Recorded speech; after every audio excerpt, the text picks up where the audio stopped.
Hello, everybody, and welcome to the 16th session of Revolution Live. My name is Alon. I'm Elik. And hello, everybody who are already with us, at least one person here. Hi.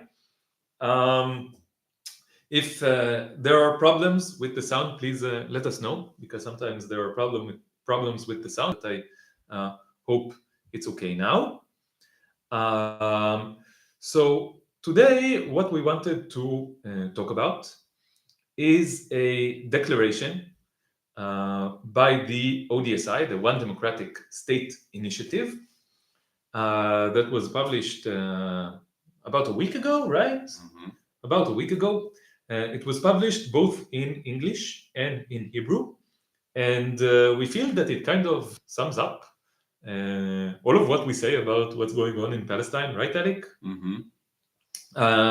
So you want to tell a bit about what this declaration is and your reaction to it, and maybe we will read most of this declaration and give some comments about our thoughts about it, and then I want to speak about a reaction that I got to this declaration that I think is very representative of how liberal Zionists and Zionists in general think about this suggestion.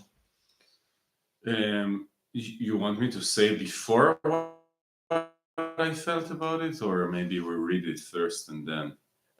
Maybe just say in general.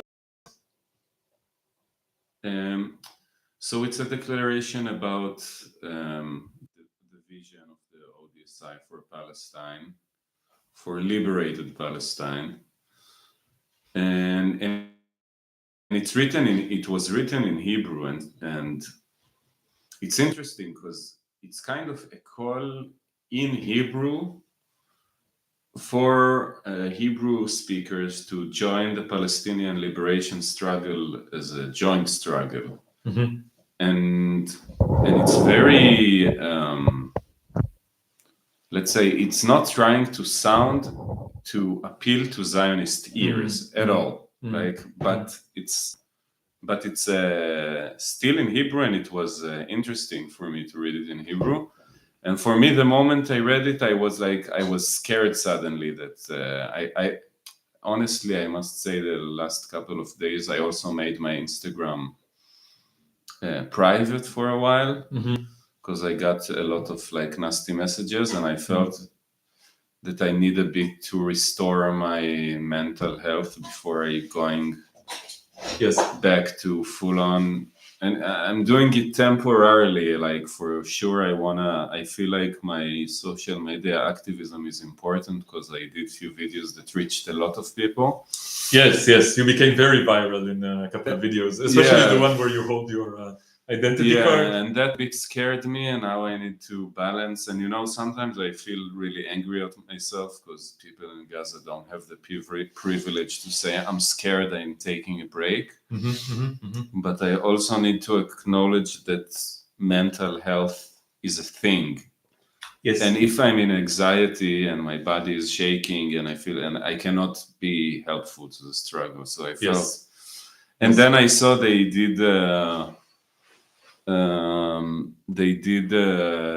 collaboration with me on that post, and I got scared, and I thought, shit, the Zionists gonna use it as an excuse to say that I'm supporting terrorism. Yes, I would just say the context. The context was that the ODSI, the One Democratic State Initiative, posted this declaration, which is an explicitly anti-Zionist declaration calling for the dismantlement of the Zionist occupation of Palestine, in Hebrew as well, in English and also in Hebrew. And the directors of the ODSI Instagram page, we don't really know who they are because we collaborate with the ODSI, but we don't know who exactly has what position. They made this post in collaboration with us, okay, with both Elik's Instagram page and my Instagram page, and we approved the collaboration. But then you got a little bit scared that your followers or just random Zionists will see your name and your Instagram page signed on this declaration, right? Yeah, and I think yeah, it's kind of a bit scared me, and but I read it but I felt like that's what need to be said. Yes, like it's not that I didn't agree with what have been, and it had some combative tone, like it mentions the I don't remember something. The enemy. We will read the full declaration soon and analyze it. Just come a little bit closer, Elik, and let's people join us. So let's say hello to all the people that are with us already, and hopefully some more people will join. Hi, Ahmed. I will call you soon, brother. Hopefully we'll have a conversation. Marhaba, Ahmed. I would love to show off the little Arabic that I've been learning ever since we last spoke. I told you that I was learning Arabic, and I know a little bit. I'm not going to embarrass myself now by trying, but I would love to have an attempt to talk with you in Arabic, Ahmed. Ahlan wa sahlan. And so let's get back to the topic at hand. And one remark: if there are problems with the sound, we have a relatively new microphone. We hope that everything works well. But if there are problems with the sound, please write to us in the chat, and we will take care of it. And so let's get back to your reaction to this post by the ODSI. Yeah, so I read it and I saw my name and I got a bit scared, and it made me think am I to examine this fear? Why when something is said in a very unapologetic tone, I'm getting kind of, I have a thought about this. I think I can explain it, or at least some aspect of it. I think that one of the things that systems of control and oppression fear the most is direct, unapologetic, truthful, honest speech. Yeah. Okay? Because these systems often rely on manipulation, on lies, on obfuscation, and that is why I think direct, unapologetic, honest speech is one of the antidotes against these systems. And this is why whenever you see, so you saw this post and you were like, yeah, this is what I believe in. Yeah. And this is exactly why the system of Zionism is afraid of this, because this is exactly the kind of thing that we need to say. And then you like something in you knew that this was the most dangerous thing to say. Yeah. And then you started being afraid. And this is the kind, there's two sides of it to it. And I don't know. We need to say it, but also it's the most dangerous thing to say. This is what happens when you fight oppressive systems. This is the oppression. And what is the right thing? Because I felt angry at my fear, because I'm thinking we need to be able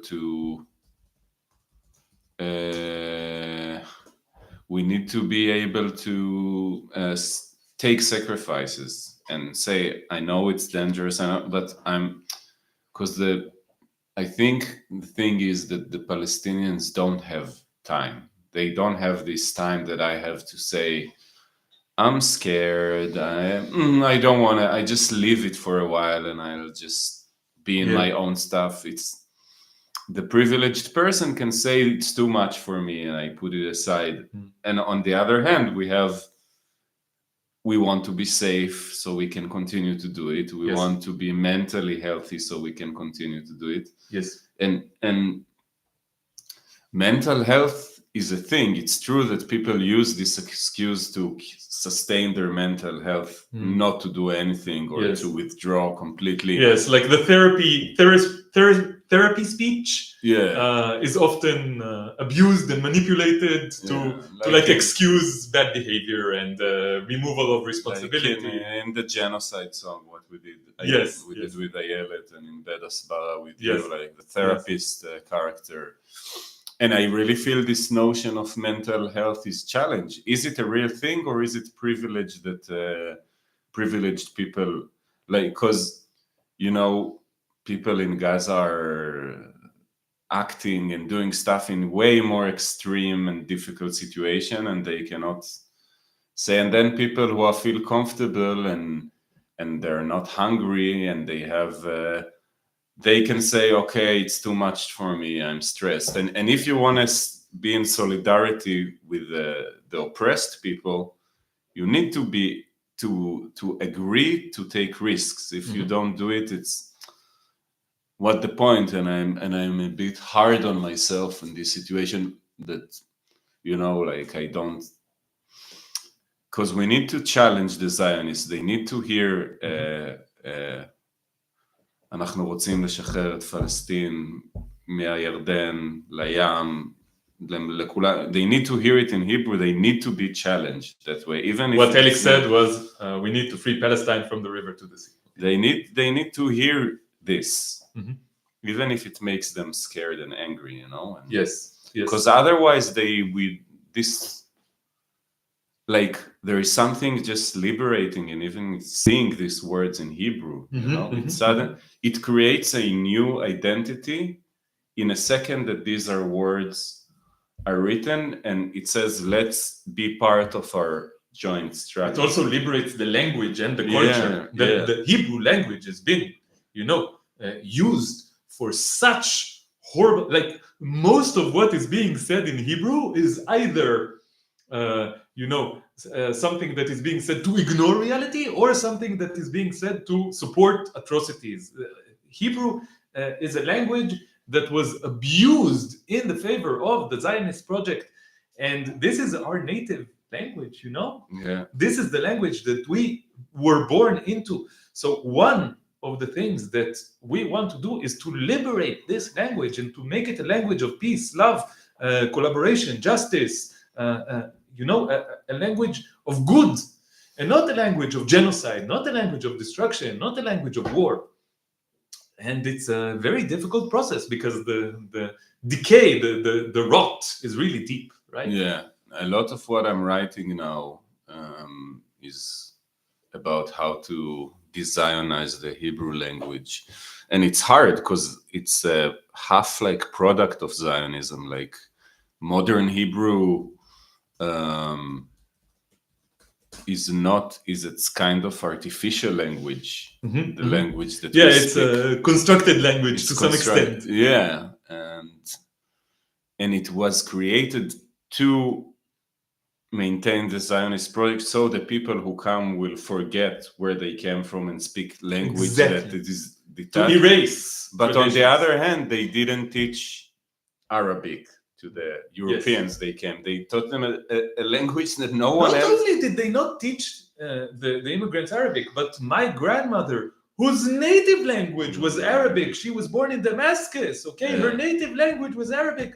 They made it so that she didn't speak a word of Arabic ever since she came to this place, you know, whatever you want to fucking call it. I want to call it Palestine. Yeah.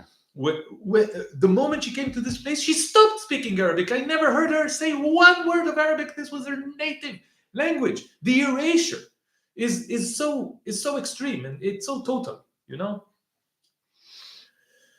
I want to say a few thoughts that I had about this, your fear that you were speaking about, and this dilemma of how much you should act and how directly and bravely you should act. I think it's a real dilemma, you know. I think, let me just say a few things that I do know to be true. One of them is that this is not a sprint. This is a marathon. Yeah, we talked about this movie, No Other Land, many times, and one of the most powerful scenes in this movie was when when Basel was saying to Yuval, you have to learn how to be a loser. You're too excited, right? You're not going to win now. You're not going to win tomorrow. You're not going to win in a week. You're not going to win in a year. You're going to win maybe in a decade, right? This is a marathon. And so this is something that I know, that this is a marathon and we have to keep our energy. Another thing that I know is that we have privileges, and that if we want to participate in this struggle to free Palestine, to free the land that we were born in, this is just a fact, that we were born in this land called Palestine, and we want to free it, then a good idea is to use our privileges that we have. We have these privileges. It's not our choice to have these privileges. And I think that the best choice is to use these privileges to benefit the struggle as much as we can. What this means in practice, I don't know exactly, but I think that this is the principle that should guide us. What we're doing now, if we were Palestinians, for example, probably the higher chance of us being arrested are way high. Yes, we could not, I think, we could not do this thing that we are doing if we were born with the Palestinian identity forced on us by the Zionist project, okay? Yeah. We were branded as Jews, okay? And this means that we can speak up against the Zionist project with a little bit more freedom, a little bit less danger, okay? Yeah. So we want to use it, and we do speak up against the Zionist project, but it doesn't mean that we have total freedom. There are things that if we do, we would be in danger. Yeah. In real danger. That's why I was scared from this post, because I was wondering, is that one of those things? Exactly. And I don't know, we all have sense of what is the line of the things that you shouldn't say. But we don't know exactly. I think many of the things you already said, like if somebody want to use it, it's like, I don't know what is the thing, but when I feel they can say you support terrorism, you support Hamas, so I don't know what is exactly is the line that when you say something it's dangerous, and if it exists at all. This vagueness is one of the weapons of fascism, of oppression, that you don't really know what will cause trouble and what will not. Yeah, but I'm in constant fear of being recognized. One time I was being recognized by this guy. Yeah, someone asked in the chat. Someone asked. Let me read the question because it's exactly what you're answering. Do the people recognize you in the streets, and what is the reaction? So I'm not. Usually not. They don't know. Zionists don't care about us. Basically, they ignore us. Okay. But sometimes no. But I got, after I did the genocide song and it got views, I was recognized, but by like left-wing people, and say, I saw your song, it's nice. Okay. And one time I think I told about you, said about the train, and that was super scary for me. Yeah, you were recognized on the train, and someone started saying out loud that you're like a traitor, and you speak badly about Israel to people from abroad, and this is like one of the worst sins that you can do. One of the worst sins that you can commit against a cult that you belong to is to speak ill of the cult to the outsiders. Yeah, that's the worst thing. Yes. Yeah. He told me, because of you I cannot go abroad, like because of me, not because of the soldiers. This is another because question. Of me, not because of soldiers posting on TikTok their crimes. So another question that was asked that I wanted to answer. Michelle asked the question: Do you think Israelis have any idea how much they are condemned and despised by the vast majority of countries worldwide? I think they feel it and they are in denial. I just saw a commercial on YouTube. Hold on, 1 second. 1 second. Oh, I'm sorry. We were compiling a new video. Okay, I will. Let's open another parenthesis. Let's open another parenthesis. We just recorded. We finished recording like 2 hours ago. We recorded the first episode of a new series that we started. We already talked about it in one of the recent live sessions. A series we started calling it "Leaving the Cult," where we interview people who want to step out of the anti-Zionist closet. And today we did the first interview with a young guy named Tato, who wrote to us in the chat in I think it was the last session, right, that we did. And we were like, yeah, send us a message on Instagram. And he sent us a message on Instagram, and we were like, let's do it. Let's talk about your process of liberating yourself from the cult of Zionism.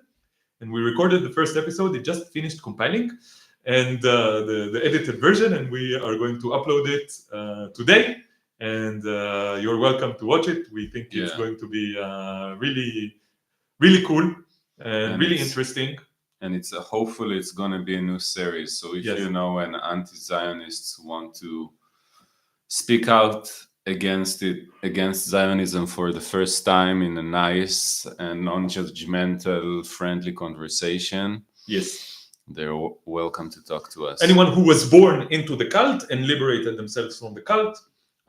This also includes 48 Palestinians, okay? Because in some sense, 48 Palestinians are encouraged by the cult to collaborate with the cult. I thought about like Druze. I have like a friend who is Druze, and he identify as Palestinian, but it's a lot of them, like they kind of brainwashed that they are from somehow are not Palestinians, and I think for a Druze person to say, yeah, I'm Palestinian, it's an act. It's not an... just so people understand, the Druze population in Israel, in occupied Palestine, is one of the most Zionist groups. This is ironic, and this should and can and has been analyzed deeply.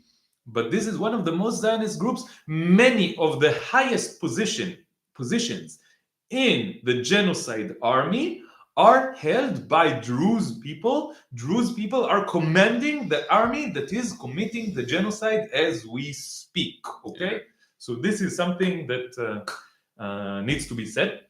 Let's close up parentheses. So the question was, do you think Israelis have any idea how much they are condemned and despised by the vast majority of countries worldwide? I don't know if they are despised by countries. I think they are despised by people worldwide. Yeah. Hopefully they would be despised by more countries. Yes, but I think countries have a vested interest in a lot of countries, and the most powerful countries have vested interest in the existence of Israel. So that I think will not happen so easily. But I wanted to tell that a few days ago, I sent this to Elik. The moment I saw it, I saw a commercial on YouTube, okay? And it was a commercial for El Al. El Al is the Israeli airline, okay? And the commercial was basically, it was based on this feeling of persecution worldwide. It follows two Israeli guys who are traveling abroad, and they're doing a funny song about how they don't want to be recognized as Israelis. They're in a taxi, and they're like, oh, what language do we speak? Where do we say we're from? We don't want the taxi driver to know that we're from Israel, blah, blah, blah, blah, blah. And then, the point of the commercial is that they fly back home on El Al, and then they feel like they're at home already on the airplane, and they don't have to hide who they are, and they can be free in saying that they are Israelis. Yeah.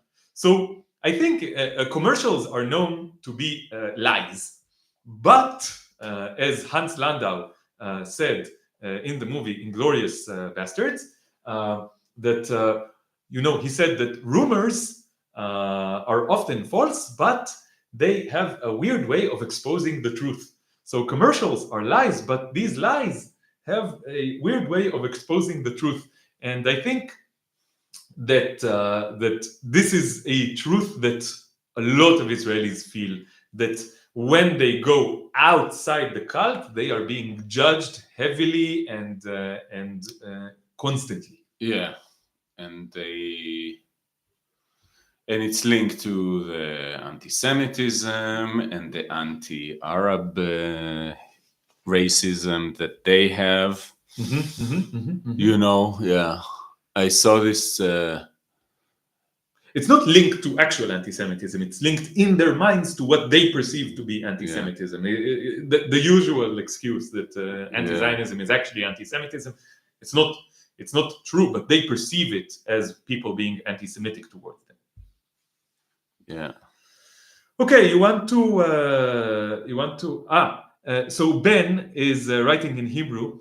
Ben wants to join the series of stepping out of the anti-Zionist closet. Ben, please send us a message on Instagram. I don't know if you know our Instagram screen names. I will write it.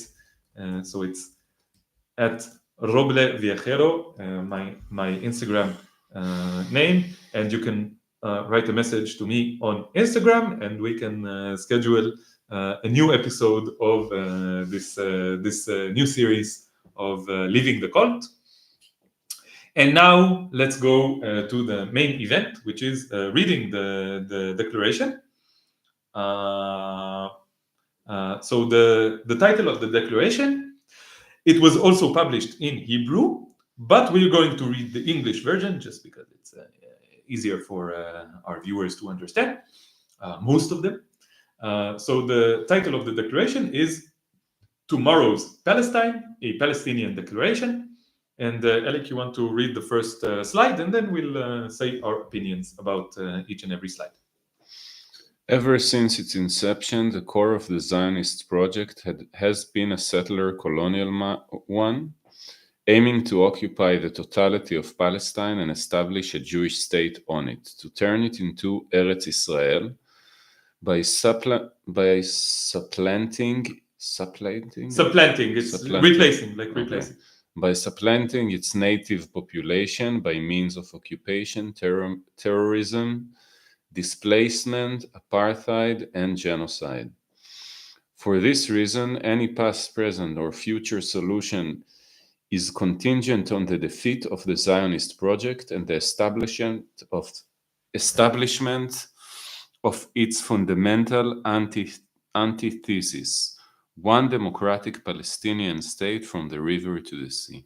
So I think already we see how extreme this statement is, right? Yeah. It just undermines all the basis of this project, of this cult, and all the things that were said here, that Israel is a colonialist project, that the land is actually called Palestine, that Eretz Israel is written in like quotation marks, so it's an implication that it's not real, and that it's actually an apartheid state. All of this, if you say any of this, then you are considered a traitor by the vast majority of Jewish Israelis, right? Yeah, and I think like there is one of the most difficult, I think like one of the like things. Oh, we have a Zionist troll. Why does the algorithm lead me to you two suicidal fools? Oh, you are such an amazing example. Just it's amazing. Just on the right time. How much each and every Zionist is a parody, just a classical parody of Zionism. I could not write this better myself. You are so amazing, Noam. Just the thing is that you are amazingly stupid, amazingly unaware of yourself, amazingly suicidal.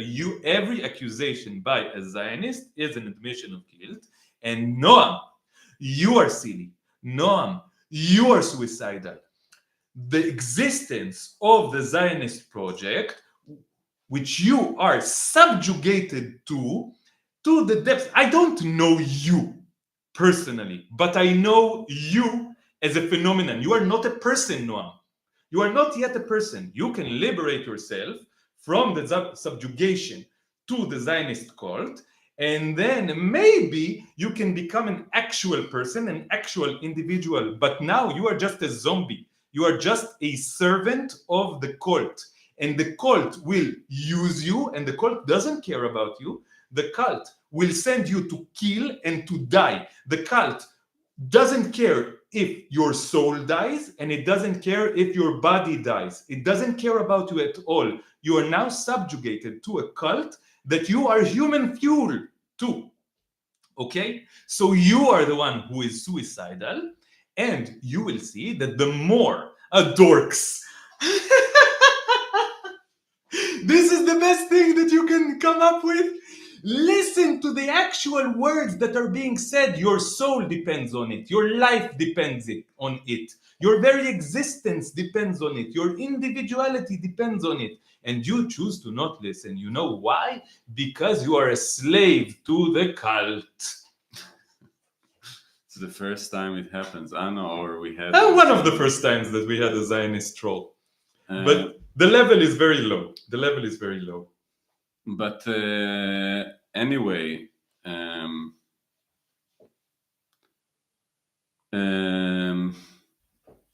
Where were we? We want to continue. Yes. So we were talking about how saying all the things in the declaration of the ODSI are very dangerous, and they they elicit the most aggressive responses. And again, another thing that is completely forbidden to say inside this cult is that the Zionist project, the very cult, should be completely dismantled, and that instead of this project, this racist, ethnic, supremacist project, undemocratic project, there should be one democratic state between the river and the sea. That's what gets under their skin the most. Yeah. And I think like there is something that people, one of the most difficult things to go to for people to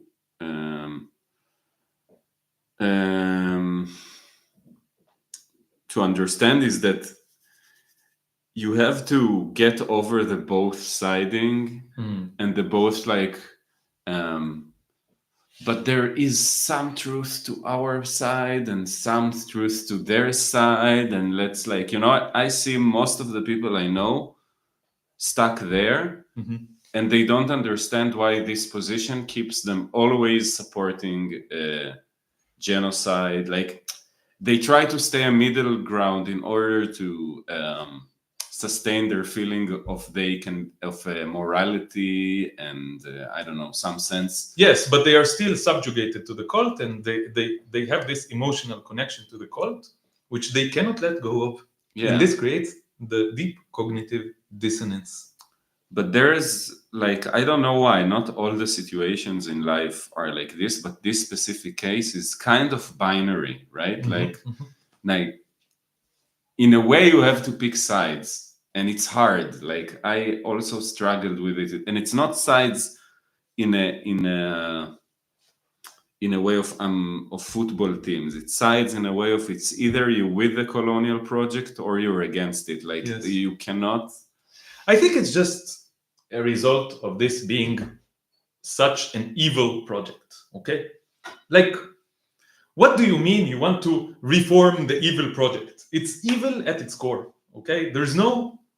I think that the realization that every Palestinian knows, that every Palestinian that experienced the oppression of the Zionist regime knows that this evil is at the core of the project, because the project is based on evil ideas. The project is based on ethno-supremacist, colonialist ideas, undemocratic ideas that go against freedom, that go against the justice, that go against life, that go against everything that I would consider good. And then it's like, what do you mean reform this thing? It's like, it cannot be reformed. It can only be dismantled. So when I say destroyed, Zionists will get scared because they think that destroying Israel is destroying them. Why? Because they think that their very existence is inherently connected with the existence of this project called Israel of the Zionist cult.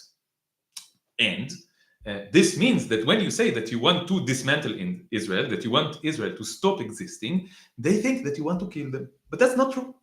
And we will continue reading the declaration of the ODSI to show you that this is absolutely not true. So let's read the next slide. And the next slide is, this is what was proposed. So this one democratic Palestinian state between the river and the sea for all its inhabitants. I need to deal with, okay, so Noam, the Zionist troll, is writing in the chat. Please, we have a lot of viewers here. You know the answers to Noam's silly questions. But if you want to know more, Noam, you are welcome to watch. We have, I don't know, dozens of hours of amazing content on our two channels. This channel, The Hebrew Canaanite, and Elik's channel, Sound of Anarchy. We have amazing content. You are welcome to watch our content and to educate yourself about reality, the reality of the land you were born in, the land you were born in called Palestine. You are from Palestine, Noam, but you don't know it yet. Please watch our content and educate yourself about your own situation and about what is going on around you. And just answer his stupid questions. And if he steps out of line, we will just kick him out, okay? Anyway, let's continue. So, the proposal is to have one democratic Palestinian state from the river to the sea for all its inhabitants. And this is what was proposed both before and after the Nakba, up until the Palestinian Liberation Organization, the PLO, dropped focus with the 1974 10-point program and signed the 1993 Oslo Accords that recognized the legitimacy of the Zionist state.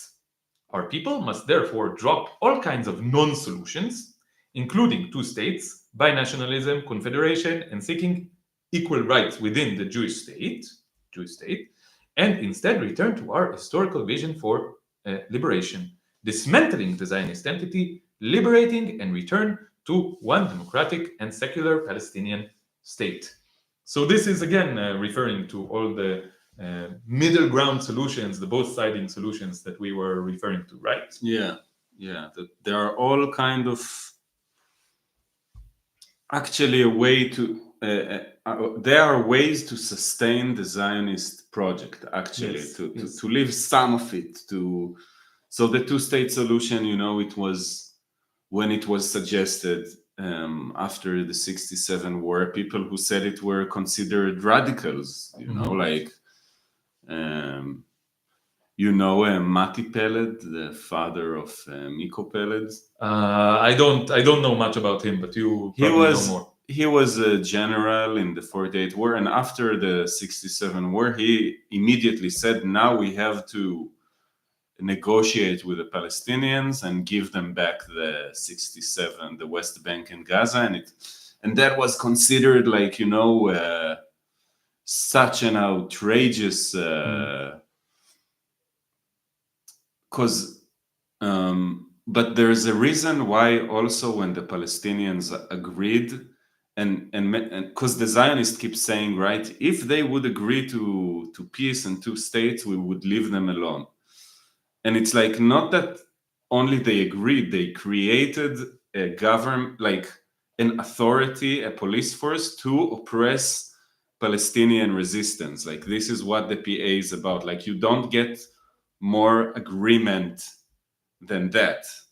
And they still they still got nothing in return. So yes, I think you cannot negotiate with terrorists. Yeah. Again, every accusation by Zionists is an admission of guilt, and Zionists love to say you cannot negotiate with terrorists. Therefore, we have to destroy, expel, and oppress the Palestinians completely.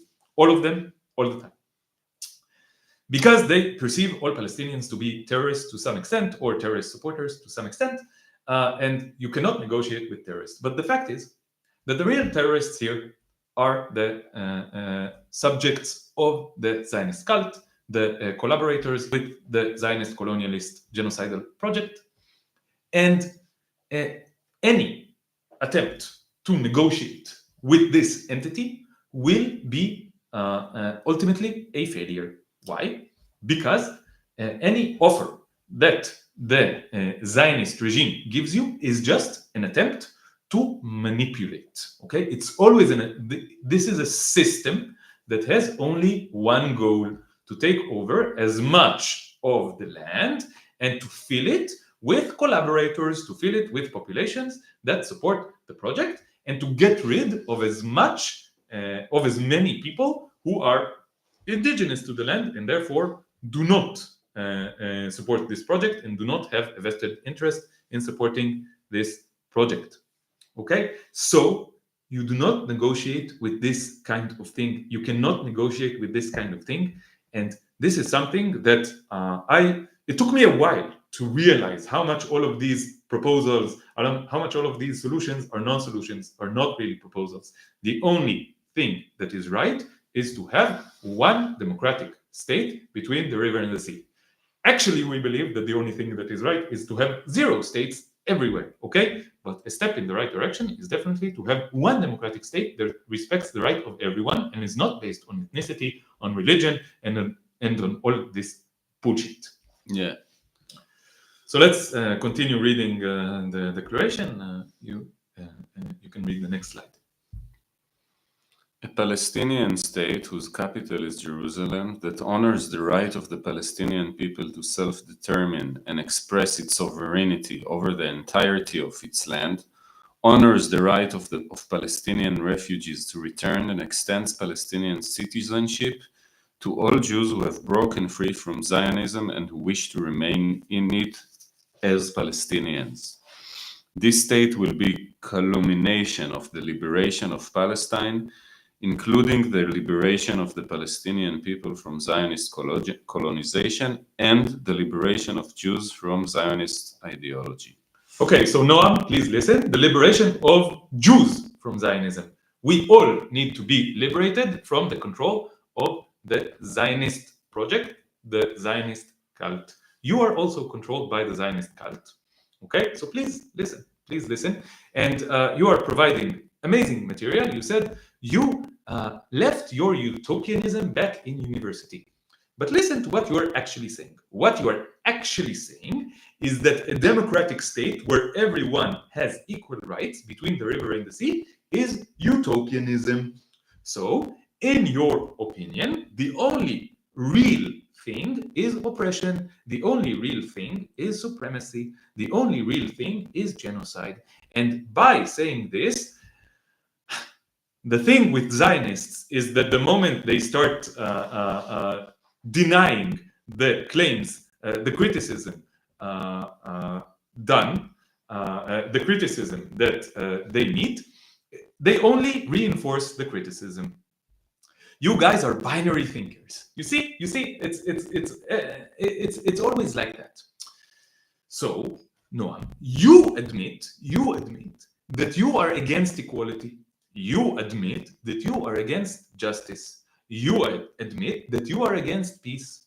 You admit that you are against cooperation. You admit that you are against democracy. You admit that you are against everything that is good. Why? Because whenever someone suggests equality, justice, peace, collaboration, democracy, you say you're utopian. It doesn't matter what your objection is. Your objection has no content. It doesn't matter what your objection is. What is important is that you object to the very suggestion of justice, of equality, of peace, of democracy, of collaboration.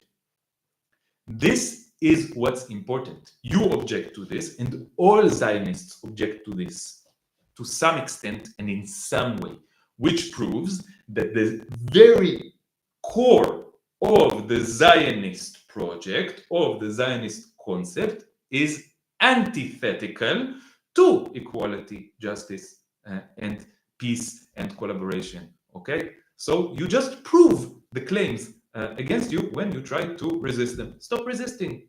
Just join the actual resistance. But I also want to say that just as much as I motivated from caring for Palestinians, I'm motivated by caring for the I don't know for the Israelis, Jews, or like I don't feel I care more about specific group. And sometimes I do this game with myself. If I was just completely ethnocentric, racist Israeli Jew who care only about Jew, but still didn't lose the ability to think rationally. It doesn't exist. It doesn't exist. It doesn't exist. But if it and existed, there's a reason it doesn't exist. It cannot exist. But if Yes. if there was such a thing, so I would think, okay, we're having this colonial, this, okay, they would, let's say I wouldn't even call it colonial. We're having this state that's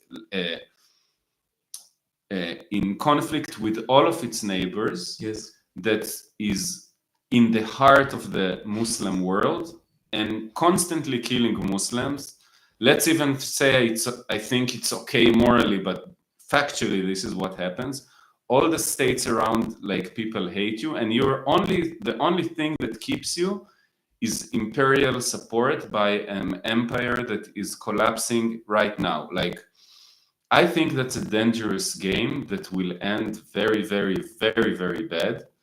And the only way to be safe anywhere in the world is if you live in equality and peace with your with people around you. So I don't see any way how supporting the state of Israel is helping Jews inside Palestine or outside Palestine. I think, like, it's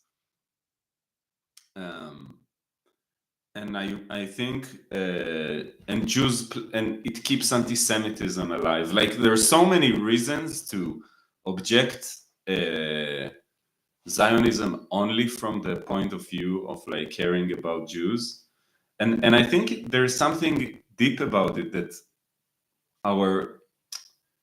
it's not, we always learn, I don't like utilitarianism, but I do think that generally it's better for you to care about others, like, in a deeper, wider sense. And Yes. and I think I think that once you're utilitarian in a deep way, when you really care about the best outcome, then you will get to the same conclusions as like, I think that all different philosophical approaches, when you go deep, they meet in the same place. They have the Elik same and conclusions. Alon, the sound is having noise. The sound is having noise. I reduced the volume of the microphone, I hope, which I hope helps. Let's see if it actually worked.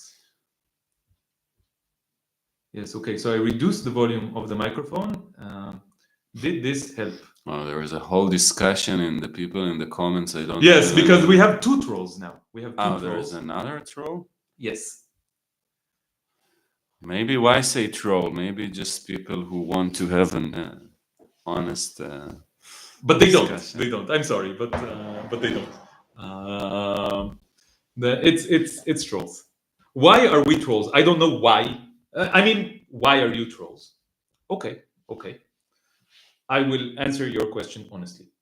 The reason that you are a troll, also you, Noam, is that you are subject of a cult. Because you are enslaved to a cult, and by a cult, I'm answering your question.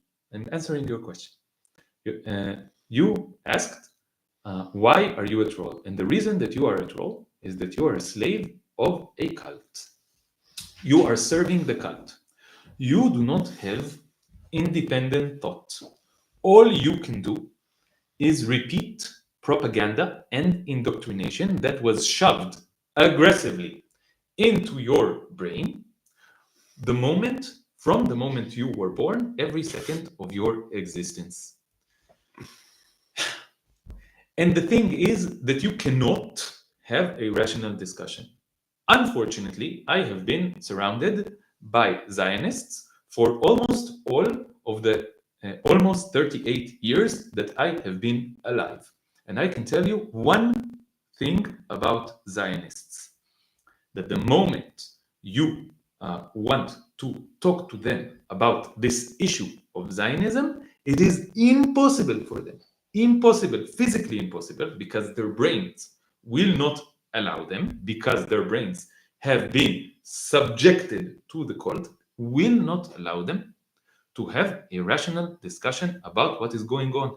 And like Elik told you, if you were even interested, actually, honestly, interested in your own self-preservation, you will be against the cult.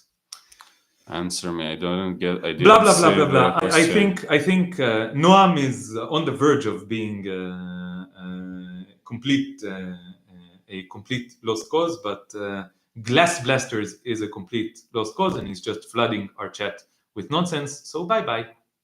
Bye bye. Remove. Okay, wonderful.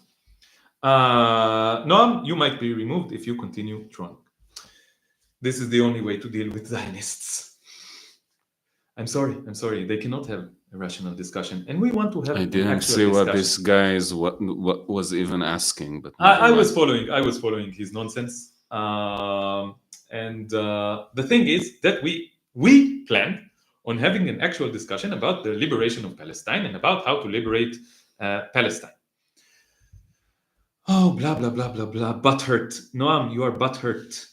That's you say that you are Canadian, so stop supporting Israel. What connection do you have to Israel? You are Canadian, right? You are Canadian. Stop fighting. Stop supporting the genocide of Palestinians. It doesn't even benefit you, right?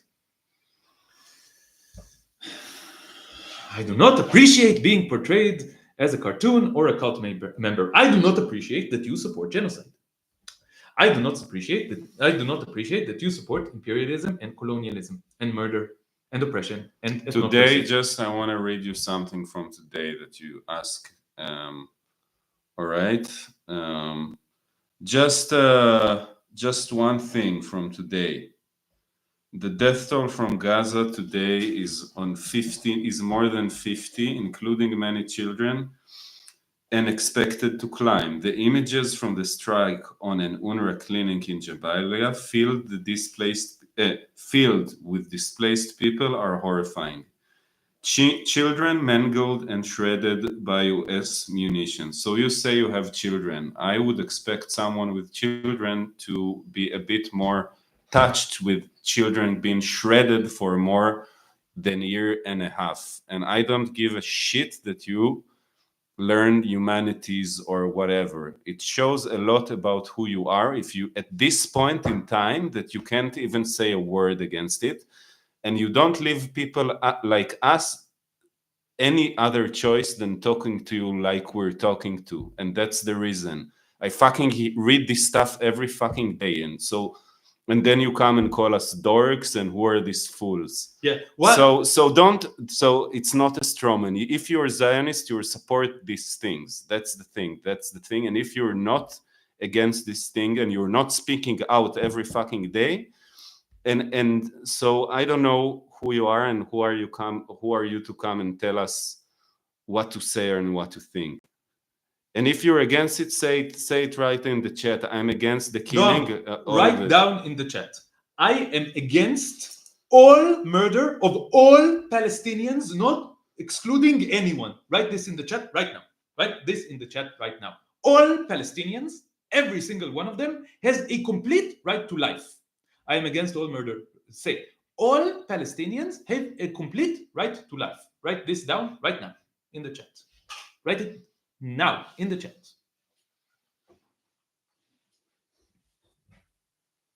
We're waiting. All humans have a right to life. Now say, all living beings have a complete right to life. Now say this. Say this. Say all animals, all living beings have a complete right to life. Write this in the chat right now. We're waiting. We're waiting. Therefore, all Palestinians are wonderful, Noam, we're making progress. Okay, we wanted to talk about the declaration and we are being sidetracked. And this is one of the things that is difficult for me about interacting with Zionists, is that I feel that they always pull us away from the thing that we want. And you mean but, right? You mean but. Here is a principle that everyone should follow. Whenever someone says something, but what follows the word but is what they actually mean. What comes before the word but, they don't care about it. They only care about what comes after the word but. Okay, Noam, tell us the truth, but tell us the truth. We're waiting, Noam, we're waiting for you to tell us the truth. Let's give this 5 more minutes. We wanted to talk about the ODSI declaration. We wanted to talk about this. Look at how Zionists, this is a troll. A troll does not allow you, by their very existence and presence, they do not allow you to have an actual discussions about the things that you actually want to talk about. This is why we call you a troll, Noam.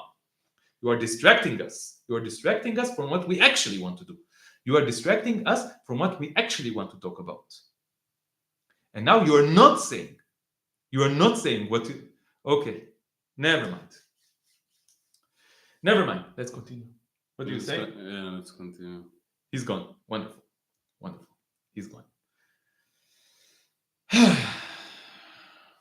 This is the problem with speaking with Zionists. Whenever I say on our channel that I'm tired of speaking with Zionists, this is why. It just makes me upset, because it's just you cannot actually have a discussion with them. It's just bullshit. It's just propaganda. It's just indoctrination. It's just lies. It's just nonsense. You cannot, once they have only 2 modes. One mode is stupid arguments, and the other mode is that you try to have an actual discussion with them and then they run away and ignore you. This is the only 2 modes. So I prefer that they are not present. This is whenever they are present, nothing good can happen. Okay. So we continue reading the declaration by the One Democratic State Initiative. So we're talking about dismantling the Zionist entity and return to one democratic and secular Palestinian state. A Palestinian state whose capital is Jerusalem, that honors the right of the Palestinian people to self-determine and express its sovereignty over the entirety of its land, honors the right of Palestinian refugees to return, very, very important, and extends Palestinian citizenship to all Jews. You see, this is equal. Palestinian citizenship to all Jews as well. Look at how this declaration also respects the rights of all Jews, even though so many horrendous, horrible crimes were committed against the Palestinian people in the name of the Jews and by Jews. All Jews who have broken free from Zionism, because if you haven't broken free from Zionism, you are a problem and you are a danger. You are genocidal, you are murderous, you are crazy. And who wish to remain in it as Palestinians. And I wish to live in a free Palestine as a Palestinian. I wish to be actually connected to the land I was born in, called Palestine. I wish to be Palestinian fully. What do you say about this, Elik? Yeah, I think this is it takes me to what, like, when we spoke with Muhammad, that he said, like, on the announcement to Israelis, or what he said. Yes, he sent a message to Israelis at the end of the episode. And he said, like, what are we, the Palestinians? We're descendants of this kind of people. He described historically how Palestine always, it's not a pure ethnicity, that it's people who come to the land and know how to live with peace and collaboration, with people around them. And I think the only thing that makes like Zionists not part of the land is not their religion or race or where they came from, or their culture even. Like Yes. it could be, it will be, and it will always be a multicultural place. And but when Israel is here, like we can be accepted as Palestinians. I take it as something like it will be my honor to be called Palestinian. But for some people, it's like, so they will want to take away our culture. They will want to, like I read it to a friend, and she was like a bit. She said like it sounds like it excludes that it's kind of. Are you removing the? There's more trolls. We have a lot of trolls today. Oh, this removes only the comments. I want to remove the actual user. I will put them in timeout. 24 hours. Just ignore it. You don't have. No, it's filling the chat. It's filling the chat with nonsense, and it's distracting. That's the point. That's the problem. Yeah. Do we have more? Depends on the I'm and it's.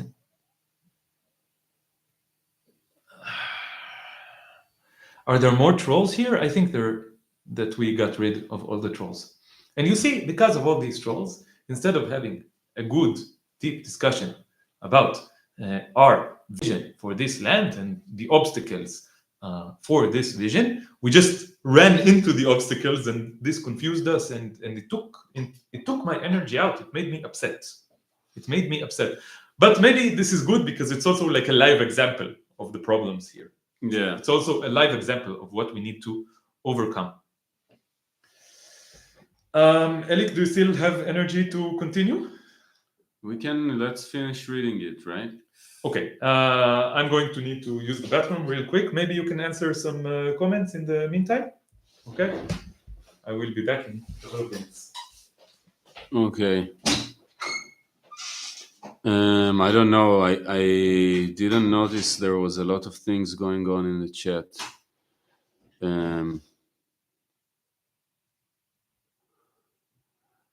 Yeah, I wonder if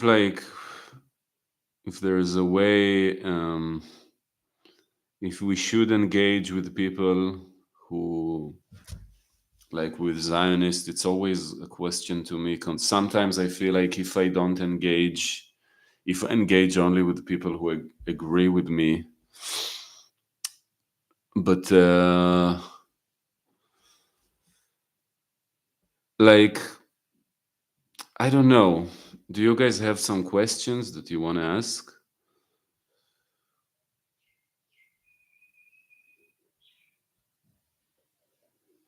What connection do we have with Palestinian Arabs in terms of organizing and stuff?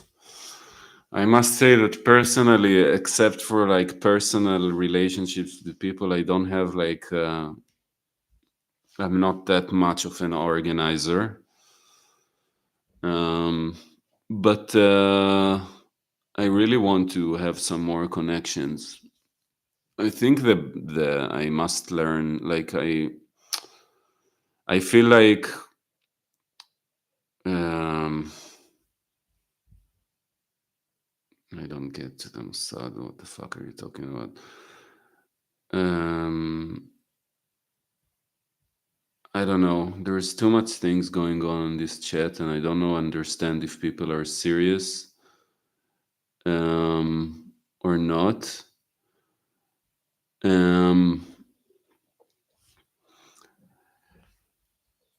Like, I think.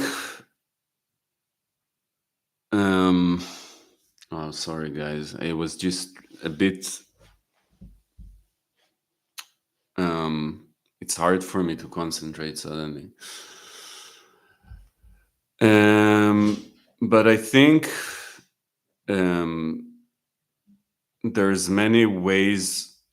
Like, if we really want to have something effective, we need to break this imaginary walls between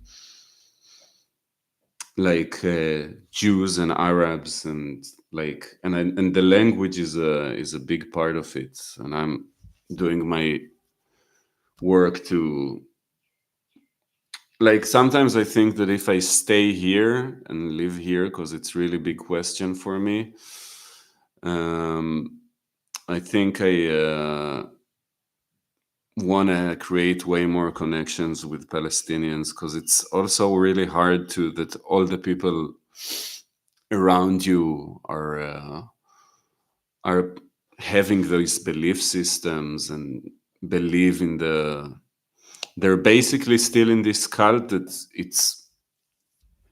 it's not that we say it's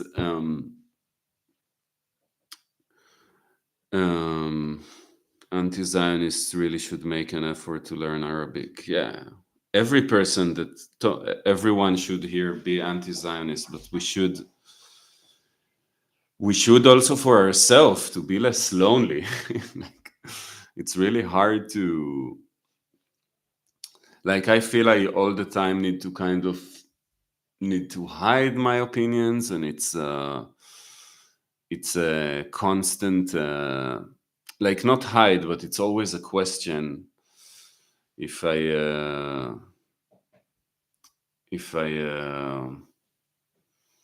need to show up to show my opinion. It's a bit hard for me now to maintain the talk, but maybe.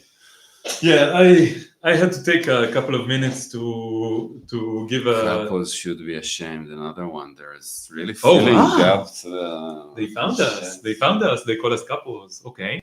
Bye bye, MDR. Bye bye.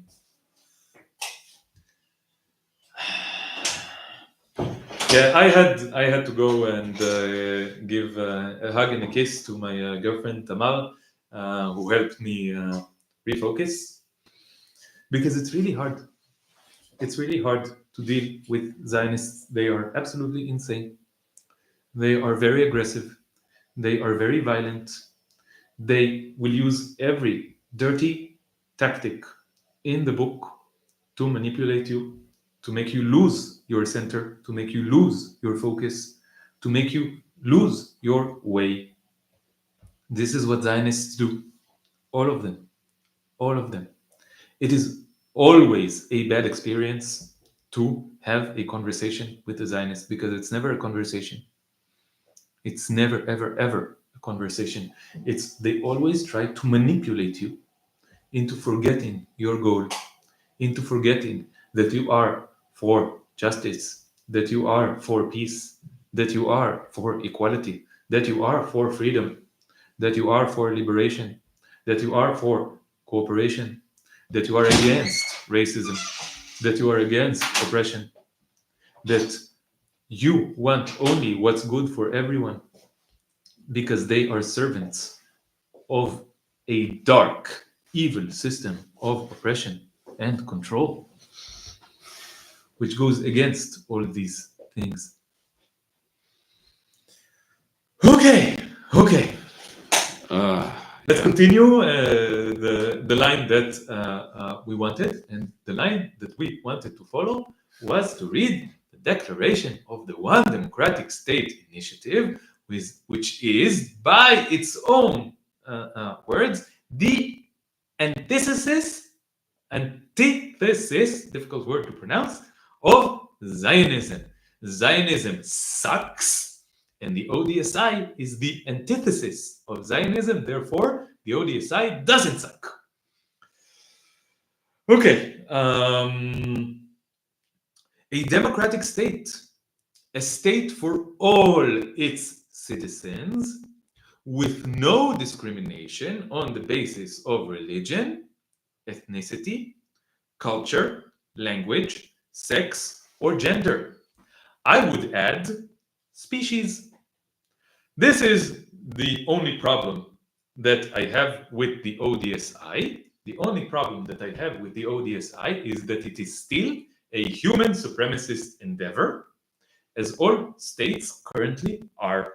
Yeah, my problem with it is also that it's a state building, not anarchical. It's like, to me, it's kind of saying that building a state is a liberation struggle is a bit oxymoron. But I feel like because the oppression of the Palestinians is so severe, and also of like, so maybe there are layers, but sometimes I have questioned with myself, am I compromising? Is it a bit not being like a bit like a liberal Zionist, or someone who compromises his values because he wants to be pragmatic? Yes. Because a lot of time I hear people like from the liberal Zionist point of view, they say, of course I would prefer a state that is without an ethnicity, and of course I would prefer this, but what can we do? We need to acknowledge reality, and so it's better to have two states. So am I doing the same thing when I'm compromising my anarchists' belief? But like I don't see any situation in the upcoming future that Palestine become an anarchic, peaceful anarchy when everyone cooperation without a state. But I don't know. Maybe that's what I should aim for. And I have, every time I wave Palestinian flag, I also like it as an anti-colonial, but I also have like, did I become a nationalist now? That's what it means. And maybe I'm going against my own values. Like, I don't know, it's questions that I have thoughts about this. I'm not saying I have answers, but I have thoughts about this. I think that states are not inherently anti-anarchical. Okay? And this might sound like an oxymoron to many people, and specifically to you, Elik. Yeah. But I think that states can be. We were talking about norms, right? In our. To me, it sounds like Zionists who say Zionism doesn't need to mean ethnic cleansing and supremacy. I know what it sounds like to you, but let me explain. Okay. So we were talking about norms in our latest episode of the One State Solution podcast. Okay, we were talking about norms, and we were asking, can norms exist in an anarchic world, right? And I think that the answer that you gave to this question is similar in spirit to the answer that to the kind of thing that I want to say about states. So I think that the very existence of norms is not necessarily inherently anti-anarchical, okay? Because norms can also be a tool for collaboration, for cooperation, okay? Why? Because it helps things become more predictable, because it can help organize society, okay?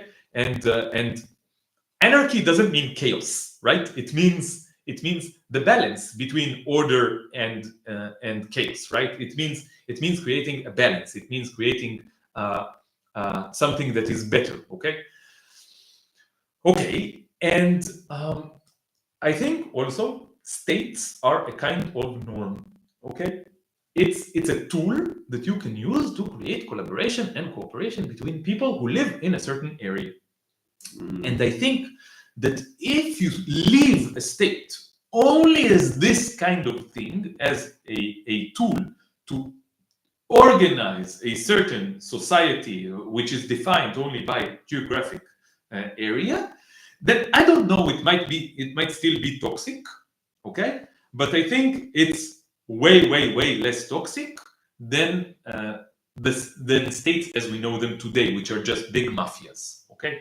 Big, just tools for control and for oppression, okay? A monopoly on violence. I think that monopoly on violence should not be the definition of a state.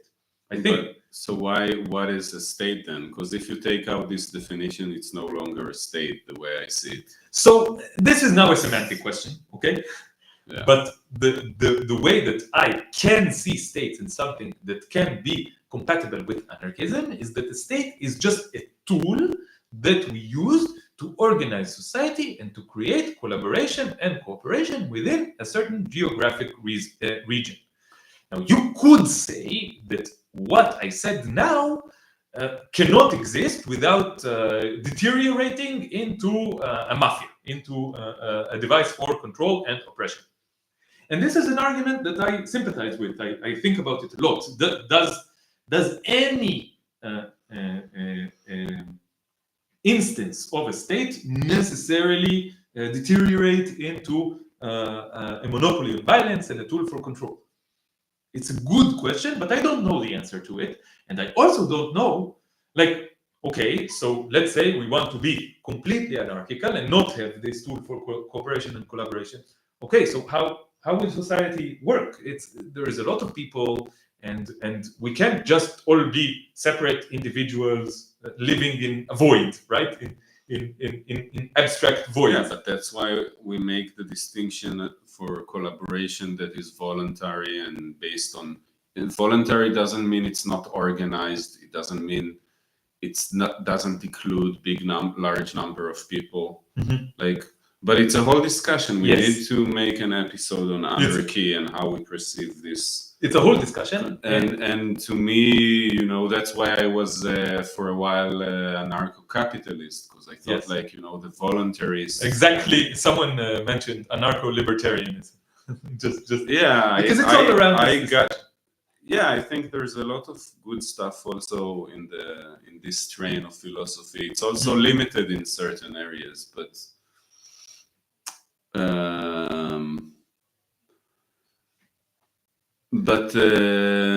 let's just say we need to have this discussion. Okay, we need to have this discussion. But I can say something for certain. The best idea for a state that I ever heard being actually suggested in actual reality for an actual place is this declaration. Okay, it's the best one, and I want to.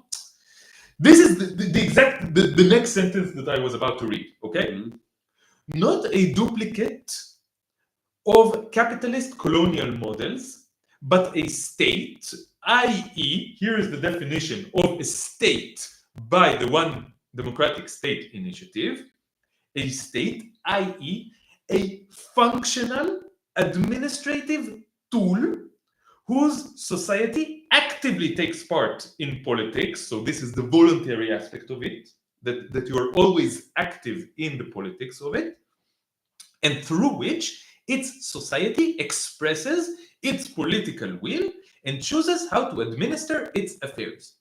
You can say that this is already, corrupted with authoritarianism, because administer, what is administrative?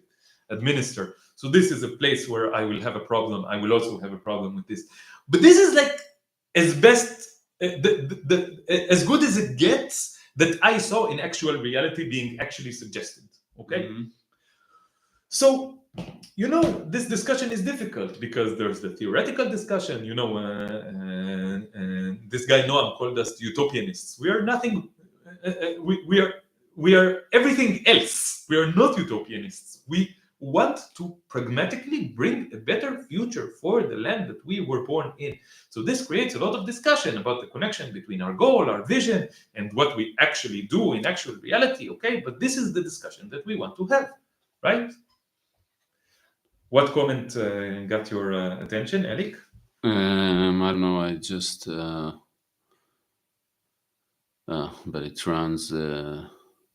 ran quick. Which one?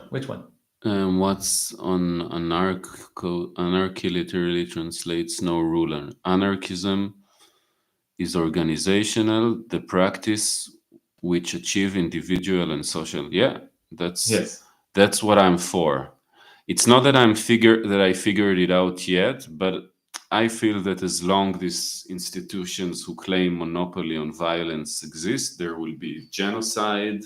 Yes, there will be oppression, and I don't know. For a while, like around COVID time, I was really into anarcho-capitalism, and I think through our discussions, I see also the fallacies in that. But I do think this way of thinking also has something right about criticizing the essence of what authority is. Maybe the blind spot. I just need to say, I completely agree with your statement that a monopoly on violence will always lead to genocide, to oppression. Yeah, I agree with this statement.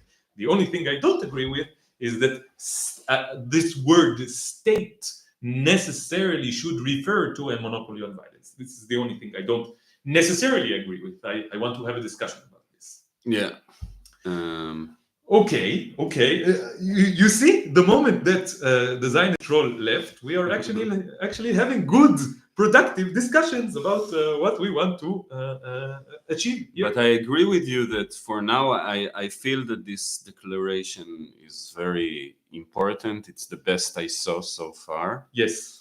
And in the context of decolonizing Palestine, it's the best offer that Zionists can get. They see it as a threat. Yes. But it tells them, look, guys, you came here, you stole, you murdered, Yes. you occupied, they're actually all the list of crimes against humanity that the legal, international law recognizes you did, it's even recognized in, not that I believe in these laws as the reason for morality, but it's there, they did everything.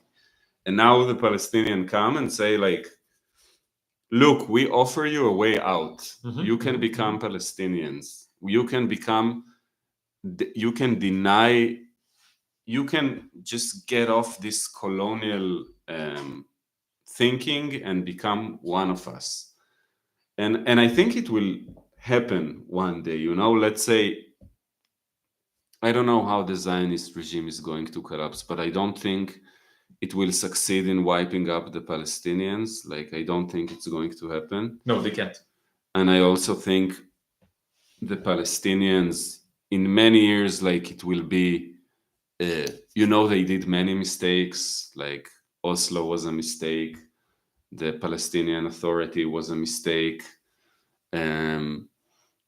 many things they did were mistakes, and it's okay to criticize, but their tzumud, this not leaving the land and the spirit of not being subjugated to a colonizer, I think this is what will win at the end, and it's a victory of in a soul level of spirit of, and I believe they will, like, this. I don't know. Sometimes people tell me I'm optimistic, but I don't think it's going to. Oh, what a shame to be optimistic. Look, because you look now when you see they're just killing more and more people, and there is zero consequences, and they are backed by the most rich and powerful. So people look, and it's you can say maybe it's just gonna be like this forever, or it's. But I don't know. It will collapse eventually. It will collapse. It's already collapsing. We were talking earlier today off screen. Elik and I were talking. We sometimes have conversations, not on our channels, and we were talking about how this project will collapse, and we had a thought that the way that this project is going to collapse is just financial. Yeah, it's just economic crisis, because people here are becoming the economic gaps are becoming bigger and bigger and bigger. People here are becoming, even the Israelis, the privileged, the privileged in this project are becoming poorer and poorer and poorer. And I feel it. I feel that I have less material opportunities in my life, and I think you also feel it, Elik. And the only way to have material opportunities here is to collaborate with the system, is to go to for me always the suggestion that I get is go work in high tech, which means go develop weapons and technology to aid the empire and specifically the colony. And I don't want to do it. I want to resist the empire and the colony, and this doesn't give me a lot of financial options. It doesn't give me a lot of options of how to maintain myself materially. Okay, and I think more and more people will experience this more and more and more. And Elik, only half of your face is visible. And you want, I don't know, we've been talking for longer than we planned because we had this troll attack on our live session. I also wanted, okay, so let me just read the titles of the next few slides of this declaration. So, a democratic state, a secular state, a socially just state, a state of law. A state of law. I don't know if I agree with this part, okay? But again, the fact that we are collaborating with this initiative, with the One Democratic State initiative, doesn't mean that we agree with every single point in this initiative. It doesn't mean that. We can disagree with some things. We can disagree with some things and still cooperate with the people who are doing this, because we have a lot of agreements. We are not purists, as a lot of people like to say about us. We are not purists. And a state of law, I don't like this. I personally don't like this term law. I think that the law is just a very blunt way of expressing morality. But what is it takes again to this discussion. What is a state without law? Like if you take away the ability to do things, with a legal system and to create laws, so it's not a state anymore. Like a state is a body that can issue commands on everybody and back them by violence. That's what it is.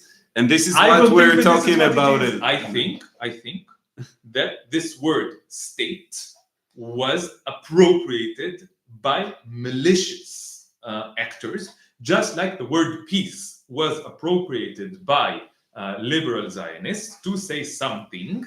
And I think that we can reclaim this concept of a state. You can say that there is no way to reclaim this concept of a state without collaborating with power structures. And this is a claim that I acknowledge as possible. Okay. But I think. But let's read what they mean. Let's read what they mean. Okay. A state of law that criminalizes Zionism by law while ensuring the rights of all without exception. Now I will ask how by a monopoly on violence? Then that's question. And also I have yesterday I was sitting with a friend in some bar, and I told him he is a Zionist, and I said I'm an anti-Zionist. Mm-hmm. And he said, how can you deny my feeling of connection to the land? Or he's very, he's not religious, but very spiritual Jewish guy, hippie Jewish. And I feel connected to this land. And I was like, fine, man, I don't give a shit about what your feelings and emotion, as long as you don't steal and you understand that you don't have special rights here. Mm-hmm. So, and he said, yeah, of course I don't have. And it was this annoying discussion that I was like, are you honest? Are you honest or not honest? But at the end, it ended that I was like, fine, you can have your version of Zionism. So I don't know, words has these tendencies that, we think words have closed definition, and they don't. Yes, they don't. And for some people, Zionism means the connection to this land as a Jew. And this, I don't feel that as a Jew I'm connecting to this land, because I'm not religious and I don't give a shit about that stuff. But some people do, and I don't feel I can. And now if I come to them and by law you have to denounce your Zionism, maybe they would feel it. I don't know.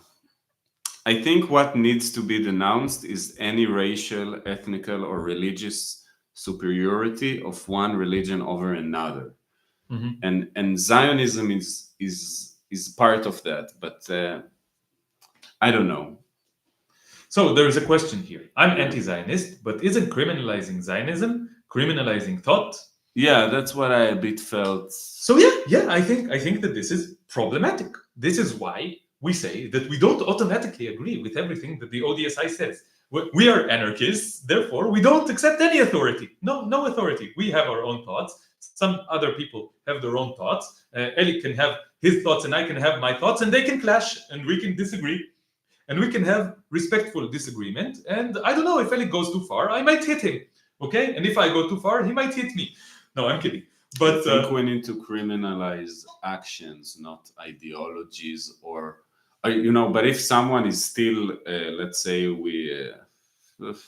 I don't know if we need to criminalize anything. Exactly, that's what I was going to say. What does it mean to criminalize something? To stop someone who is trying to steal land from somebody because he thinks this land is the property of the Jewish people, or someone who behave as, I don't know. What does it mean to criminalize? In my opinion, criminalizing can only mean that some authority has a monopoly on violence, and this monopoly on violence will be used to stop a certain act.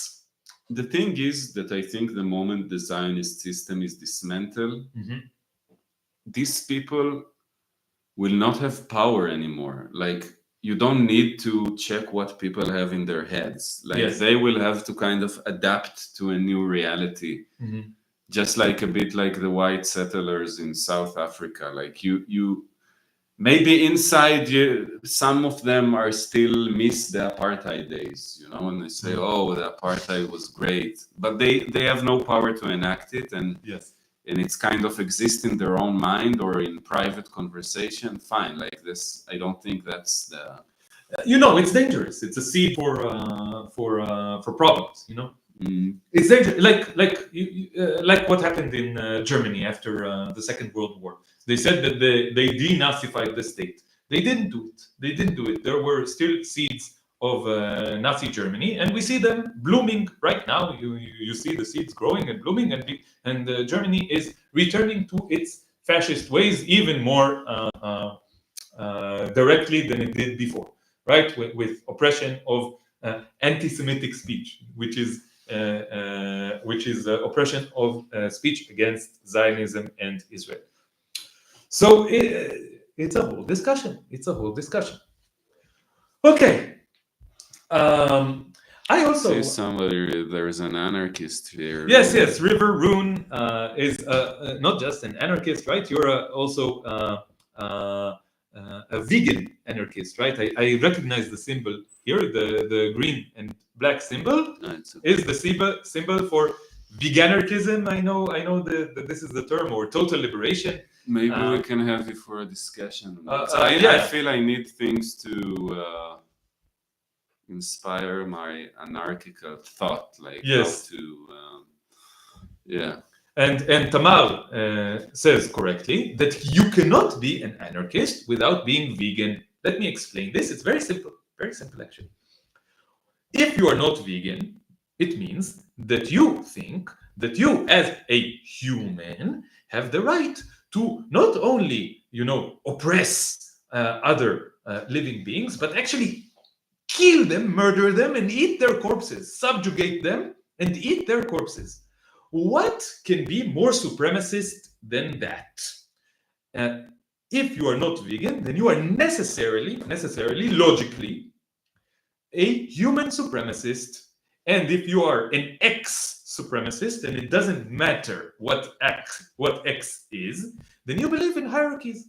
If you believe in hierarchies, then you are not an anarchist, because anarchism is the objection to all hierarchies. Okay? So if you are not vegan, you may call yourself an anarchist, but you are not an anarchist. Just like if you are a Zionist, then you are not an anarchist, even though you call yourself an anarchist. If you are a Zionist, then you are not a leftist, even though you call yourself a leftist.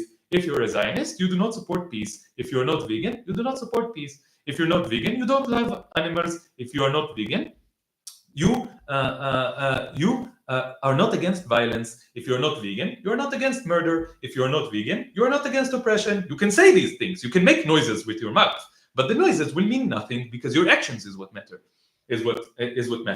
And if your actions are eating defenseless animals, murdering and eating defenseless, helpless, innocent animals, then you are not against violence. This is the very definition of violence. So thank you, River Rune, for inspiring this monologue. Okay, where do we want to go from here, or do we want to wrap things up right now? What do you say, Elik? I'm a little bit tired. I want to say that I really looking for ways to. I more and more feel that anarchy is something to be lived, not just be thought about. And I really want to find a way to start living it. And I don't know how exactly. I was talking about you before with you about it, that I want to travel and do music and find way to do it in an anarchic way that is not motivated by profit thinking and getting money, but just because to me, anarchic way of being is like you share and you get back without trying to quantify to in a commodity way of being. Yes, quantifying is a form of control. Yeah, right? and you don't try, and you live your freedom and your essence, and you also don't fund by your actions states and things. Now, of course, you cannot be completely this thing, but for me, like the thought that here I live and I can have a business that some state can take taxes and kill people in Gaza, it's really bothering me. Like it's truly bothering me. I don't feel it's. Many people just say, "Okay, what can you do?" No, I don't want to. Yes, it truly Just bothers like just like you. Okay, with the murder of animals, you can say, "I don't." No, but the state also funds the animal Holocaust industries. This is something that I've felt very, very uncomfortable about for years and years and years. That I know that any state that I live in, if I pay taxes, some of these taxes will go to the murder of non-human animals and to the oppression of non-human animals in the Holocaust industries. It's very difficult to impossible to avoid this, and this is a problem. But I think maybe to me, so understanding these ideas, it's also like I feel when I will start living it and putting it to action and to find my ways of collaboration that both like I think the idea, to me, the idea of anarchy is maximizing individual freedom and collaboration with others in the collectivism that we talked about. Yeah, and I feel this is the essence, and I don't know how you reach this this state, but I feel like this is also the way of resisting the empire. The more we become more anarchic in our action, we're also more resisting the existing power structures that kill, like, you know, thousands, millions of people and animals and destroying the world. Like that's the, and we need to find ways. There's no answer that's just given to you from above. It's something every person need to figure out. But I think by its very definition, it's something that has to come.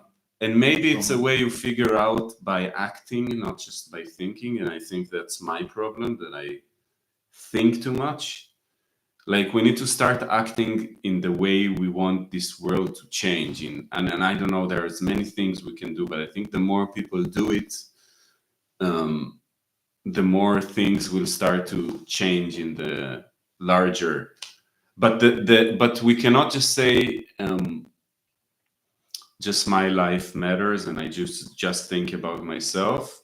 But we can also not. But we can't also sacrifice ourselves to a cause, and that's what I feel I a bit got drained. You know, when I just think about I want to help the Palestinians and I don't want to liberate myself, I feel I'm becoming depressed and I'm drained and I'm becoming inactive. Like we need to find how we celebrate our freedom in a way that also liberate others, that resisting forms of social control and and that's what I'm searching. And I don't know what is the next step for me, but I think it's each person need to think, and we need to think together. How do we? I have a thought about this. I also felt we were talking earlier in this live session about how we felt depressed and how we felt kind of desperation. And I think, like I said, one of the reasons was that we kind of I found myself kind of caught up in the movement to free Palestine, which is also an institution, which also has norms, which also is kind of oppressive in its own way, okay, which needs to be acknowledged, okay. And I think that this made me weaker and therefore less effective in the goal to actually free Palestine. Ironically, but it's just a fact, I think.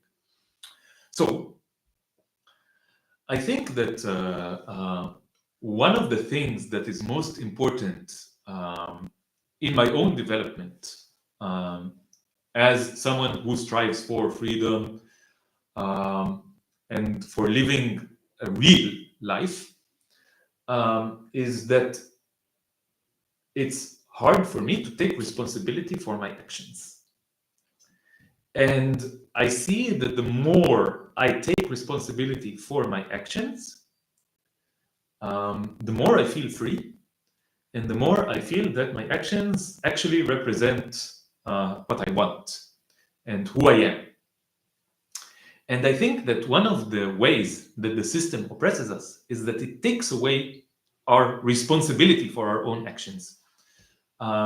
This system makes us all into one big blob where no one has personal responsibility anymore.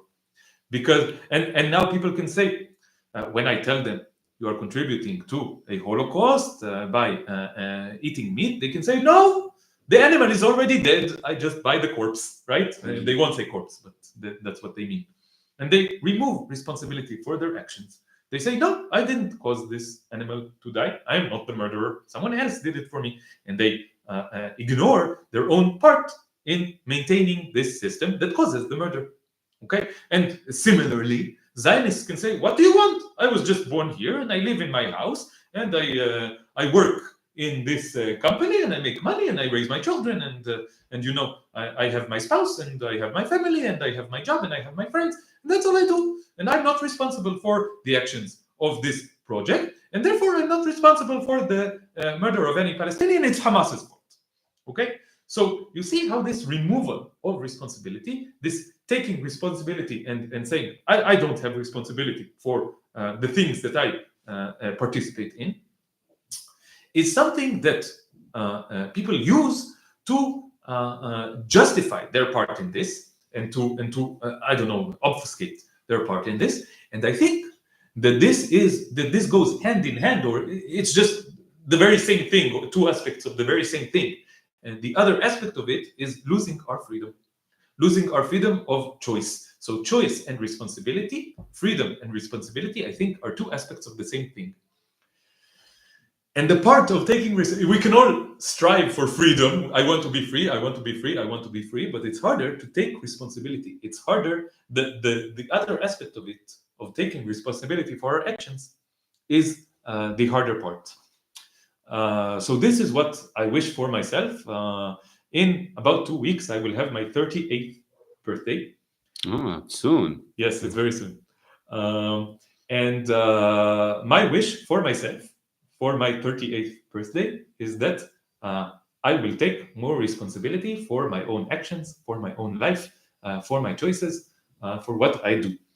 And to me, it feels like the most important next step in my own development. Elik, we said that we will only do a short session.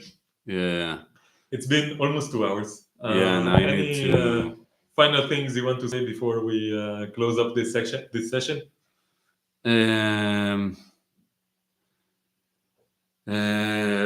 No, I'm thinking, like, what do I want to say?